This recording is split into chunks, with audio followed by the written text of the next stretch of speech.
And hey guys, we are back with another video. Today we got week 4 of the mock draft series. So I was gone for vacation. This is a personal vacation I took for about a week. I missed last week on Monday, so I'm making this one up. Now I'll make one tomorrow. So this is what I did. I made this. This is a pre-mock draft, so maybe things have changed, but let's get right into it. So the first pick, I have the Orlando Magic selecting Chet Holmgren out of Gonzaga. I've been thinking, do you really want to pay Mo Bamba that much money? And I think they like running Wendell Carter at the. They like running with the power forward, but they could run him at the center. It would just be a pretty good combination, and I think they like that, so they're gonna take Chet. The second pick, I had the Detroit Pistons selecting Jabari Smith out of Auburn. You know, he's been fine. He's been a very good player. I'm talking about fine. He's been really good for the Auburn Tigers this year, leading them to some pretty good spots in the rankings. They're currently ranked 5, but, it's whatever. He plays very good, and Pistons would love him on this team, as they're playing Sadiq Bey at the power. Jeremy Grant, my bad. And they could trade Jeremy Grant. But with the third pick, I had the Houston Rockets selecting Paolo Banchero out of Duke. He's a very good player for Duke, but, he's very fit. Don't trade Christian Wood. That's what I say. He wants to stay. You can put them together. Let's see how it works. Maybe put Banchero at the center for some nights. Just switch that position. The fourth pick, I have the Thunder selecting AJ Griffin out of Duke. He's been very good for the Duke Blue Devils.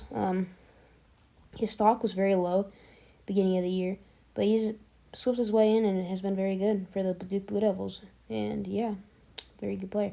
With the fifth pick, I have the Indiana Pacers looking Jaden Ivey. Just good. That could be a good duo. It could be Jaden Ivey, Tyrese Halliburton, the shooting guard. Then you run Duarte at the small forward. Then you maybe run like a power forward. I don't know who you run, but yeah, he'd probably be a really good player on their team. Sixth pick, I have the Kings selecting Shane Sharp out of Kentucky. I didn't want them selecting a shooting guard, but take best available player. Davion Mitchell will be a backup point guard his career. They obviously just traded Tyrese Halliburton, so what's the point in drafting another shooting guard? I mean, Shane Sharp's. It depends. He could be better than Halliburton, but he's a very good player. The seventh pick, I have the Spurs selecting Johnny Davis out of Wisconsin.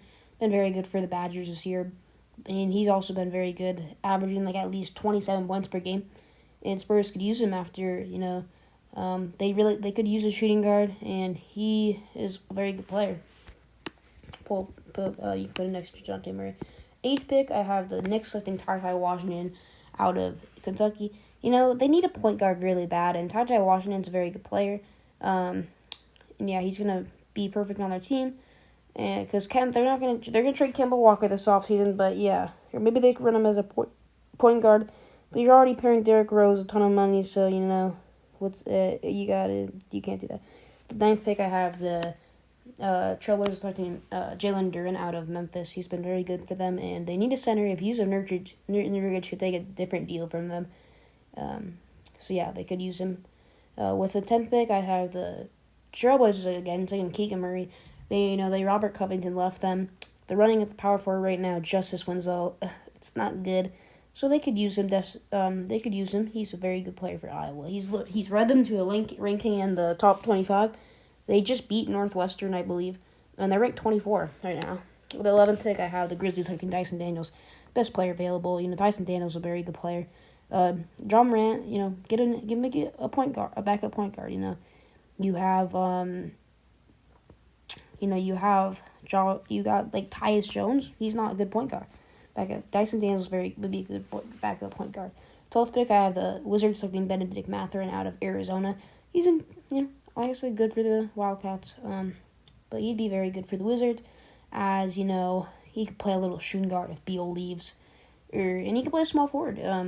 They got a lot of small forwards, but he can play a little shooting guard. So we'll see how that goes.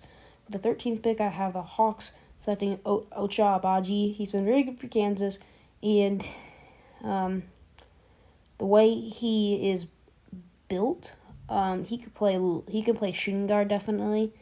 And if you don't want to pay Kevin Huerter, just pull this man up, he could play some nice. He could be a very good baller for the Hawks.